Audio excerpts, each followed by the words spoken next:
Ki, lagi baca buku apa tuh? Oh, ini buku judulnya Tunggu Aku di Batavia. Bukunya lumayan asik sih.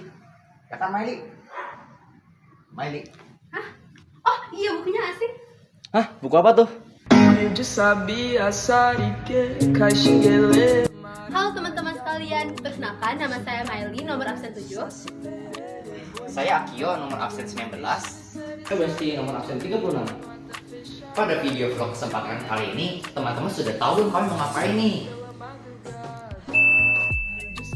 Novel karya Nike Tujuh Swastini ini merupakan novel dengan tebal 399 halaman yang diterbitkan oleh PT Falcon pada September 2022. Rangkaian ceritanya kayak gimana sih?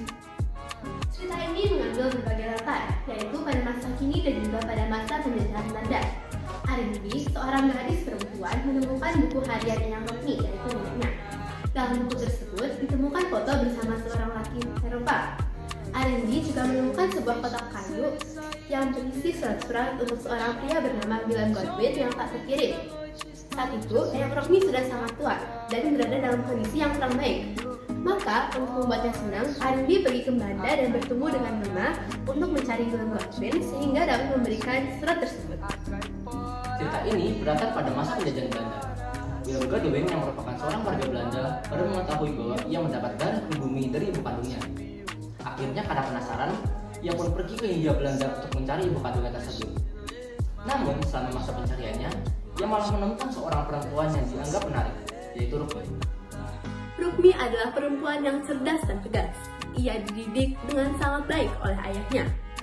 Ayah Rukmi adalah bagian dari suatu organisasi yang melawan Belanda secara radikal. Dalam salah satu pemberontakannya, salah seorang anggota lain tertangkap dan secara terpaksa ayah Rukmi harus mengorbankan dirinya. Rukmi dan adiknya dicari-cari untuk ditangkap. Untuk menyelamatkan adiknya, Rukmi pun terpisah darinya.